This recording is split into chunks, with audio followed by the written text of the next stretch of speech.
তুই আবার করতে এলি সর আমরা 4 জন 365 দিন একসাথে ছিলাম। ঠিক বলেছো। ও আবার করতে গাইলো। ঠিক তো উড়া এসে জুড়ে বসে করতে গা।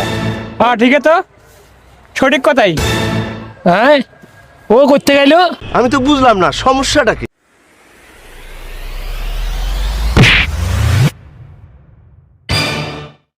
কেউ তো ওর কাছেই ভিড়তে পারবো না। তোর এখন সময় নাই, তোর সময় একদিন পরে। একদিন তো সমস্যা নাই, একদিন পর আইতাছি।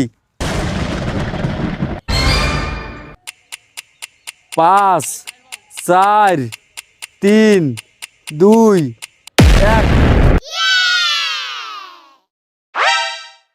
যা তোরা বলতে হয় না, 365 দিন একসাথে ছিলাম, এখন তোরা বিদায় দিলাম। যা যা যা। আমাদের নতুন বন্ধু 2026 সবার জীবনজন সুখের হয়। আগামী পথ চলা 365 দিন আমাদের পথযাত্রা যেন সফল হয়, সবাই একসাথে।